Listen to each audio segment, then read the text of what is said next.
くるみ山荘を訪問していただきありがとうございます。くるみ山荘は電気ガス水道の公共供給を受けないオフグリッドな環境です。最近電気水道のある実験住宅が生活の拠点となったのはいいのですが、どこも光から2ヶ月も工事日さえ伝えられず Wi-Fi のない生活をしています。そのため毎日カフェで Wi-Fi を使う生活です。一方、メルボルンに行く予定がありました。考えた末、エコノミーのチケットを購入しました。ところがビジネスクラスやプレミアムエコノミーにアップグレードする入札に参加できることになったので、思い切って入札に参加しました。予定通り出発の前日に入札結果が出ました。実験住宅ではメールに関してカフェに行かなくても屋上で確認できます。実験住宅の屋上はネットにつながり電話をするための重要な空間となっています。 JAL の入札は落札することができたのでビジネスクラスにアップグレードできました。それでは今回からしばらくメルボルン滞在短となります。では羽田空港桜ラウンジを楽しもうではないかということで朝食抜きで到着し、ここで朝食ということになります。これが私の席です。シートベルトは肩から腰に斜め掛けする部分もあり乗用車に乗っているようですが、ベルトの頑丈さが比較にならず、それがかえって心配を呼びましたが、それもシャンペンですぐに忘れました。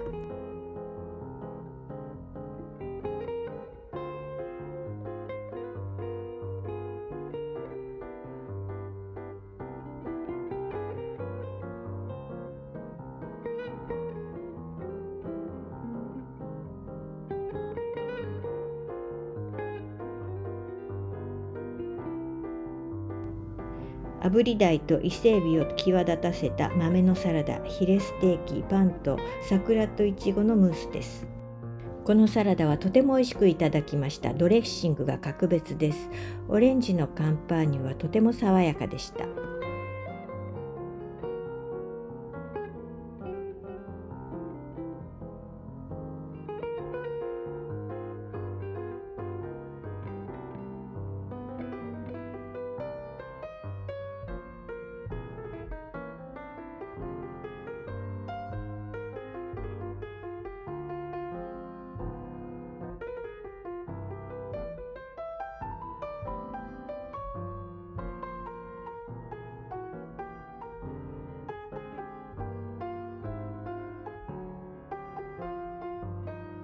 フライトはそろそろ終わりです。着陸前の軽食はカップ麺です。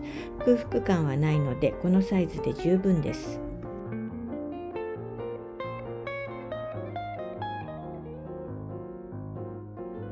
シンガポールで珍しいものがあれば購入しても良いと思います。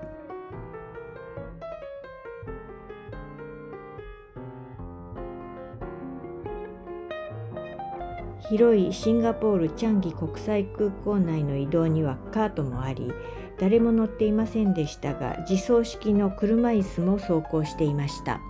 ほとんど同じ時間にメルボルンまで飛ぶフライトがもう1便あったので、間違えて別のターミナルにあるそちらのゲートに行ってしまいましたが、カンタス空港の出発ゲートの C18 を教えてもらい戻りました。JAL と一緒にカンタス航空のアップグレードも申し込みましたが、エージェントでないとアップグレードできないとの説明があり諦めました。カンタス航空のフライトです。食事となりました。チキンを選びました。ジェイコブズクリークのスパークリングワインもお願いしました。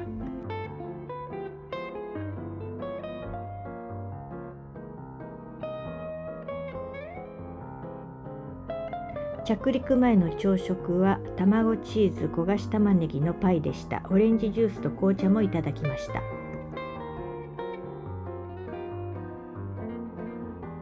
娘が空港へ迎えに来てくれました。娘のアパートに荷物を置いて一休みしてから家族全部でプラランマーケットへ行きました。メルボルン一おいしいテックスメックスをごちそうになりました。フードコートではライブ演奏もありました。マーケットの中を見学し、買い物をしてから近くの公園で孫を遊ばせました。公園は出会いの場です。さて、最初の一日が終わり、翌朝です。7時を過ぎないとこのようになりません。日の出が遅いのです。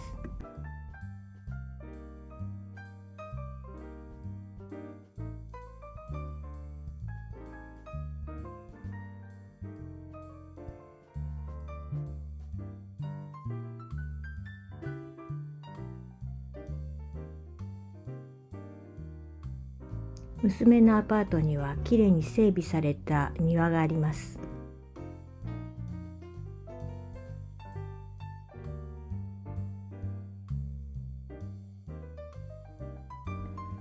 ここにはお茶があります。中に水を入れると多孔質の素焼きの壺からゆっくりと水が染み出すという南米文明が作り出した吸水農法です。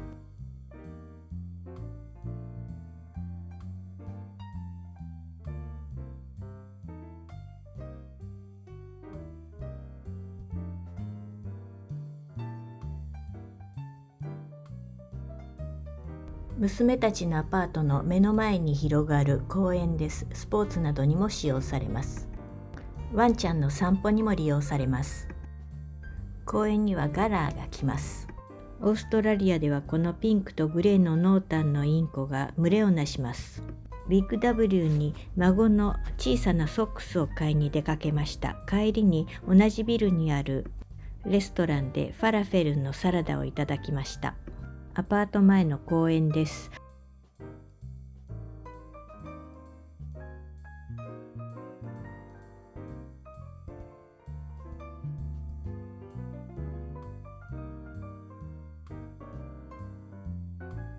モートンベイイチジクの巨木がこの公園を特徴づけています。木にはたくさんの小さなイチジクがあります。このイチジクは嘔吐や下痢などを起こす毒があります。一応試しに食べてみました。致死性がないことが証明されました。動物の中にはこのイチジクを食べるものもあります。ここはアーツセンターメルボルンです。私の目的地はその隣にあるナショナルギャラリー・オブ・ビクトリア、通称 NGV です。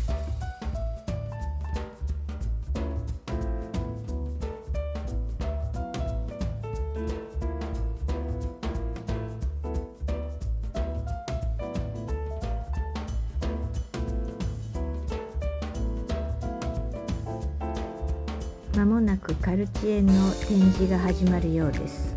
この NGV はメルボルンを代表するオーストラリア最古にして最大の公立美術館です。ヨーロッパ、アジア、アメリカ、アフリカなど世界中から集められた国際的なアート作品を展示しています。入り口を入るとガラスの壁を水が流れ落ちる美しい水の壁があります。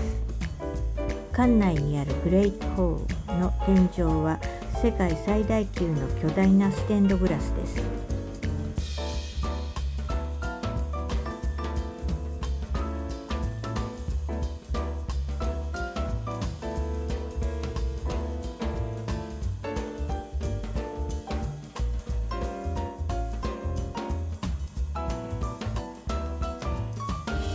隣にあるアーツセンターメルボルンの建物の象徴となっている高さ162メートルの先頭はバレリーナが踊る時に身につけるチューチューやエッフェル塔をイメージしてデザインされています。夜になるとライトアップされメルボルンの夜景を美しく彩るランドマークとなっています。これは川なしチキンのドライトマトマリネです。スチームコンベクションオーブンで焼きます。これはプラーランマーケットで購入しました。次になんちゃってナスのイエミスタです。イエミスタはギリシャ料理です。ナスとハンバーグを合体させました。まず玉ねぎをみじん切りにします。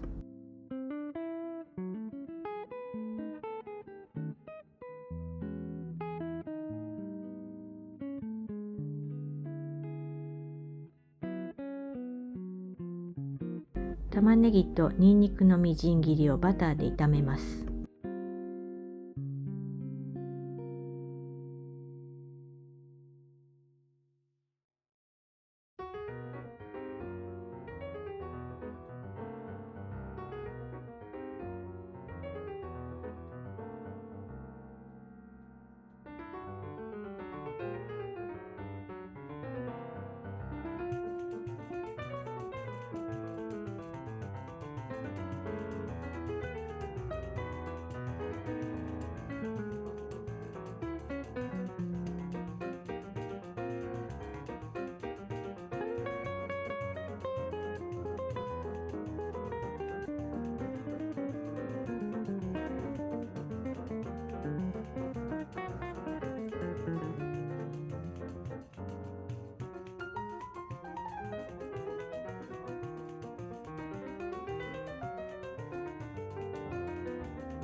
これはウォッシュとホワイトポテトというものです。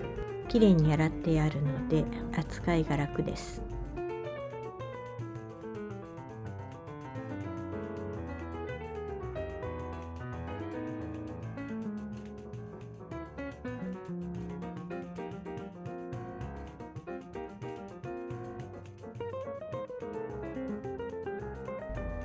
作業を並行して行います。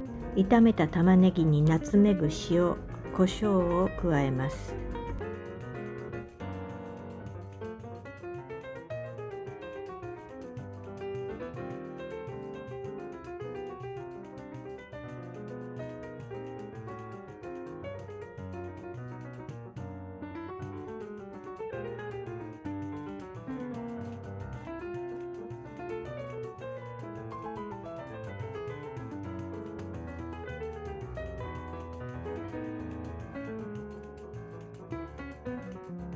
じゃがいもを下茹でします。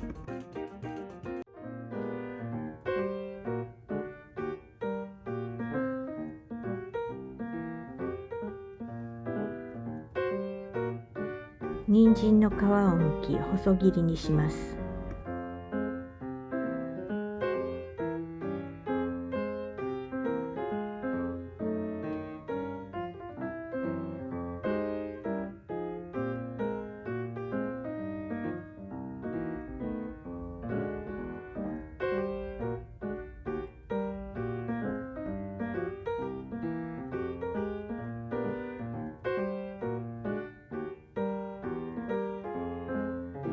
ナスはしなび始めているので早く調理しようということになり、これを使っています。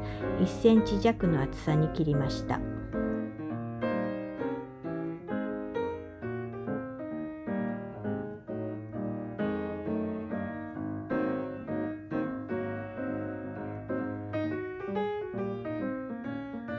ナスにハンバーグを接着するための小麦粉です。じゃがいもと人参が茹で上がりました。オーストラリアの赤身の牛ひき肉です。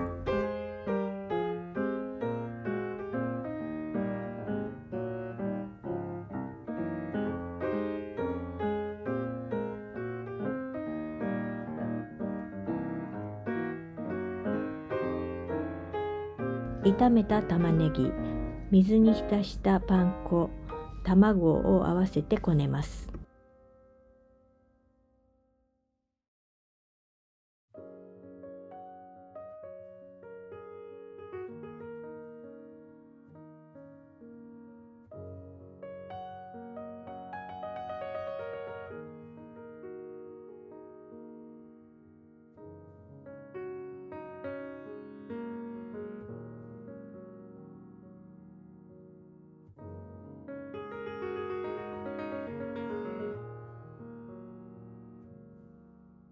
成形してからナスと合体させ、スチームコンベクションオーブンで焼きます。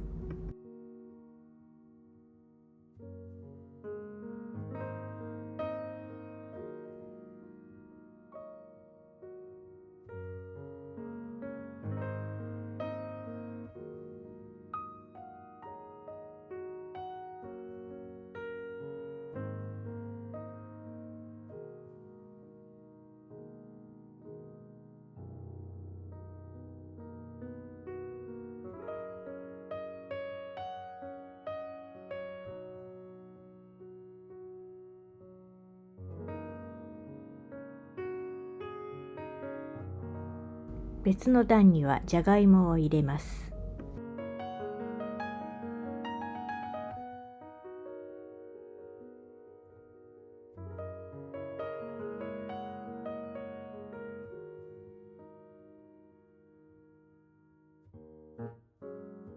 イエミスタにパッサータをかけます。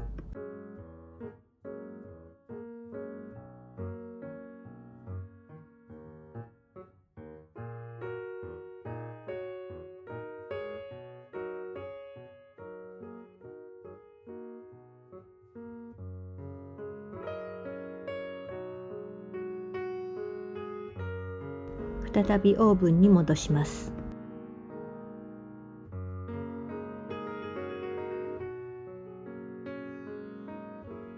溶けるチーズも加えました。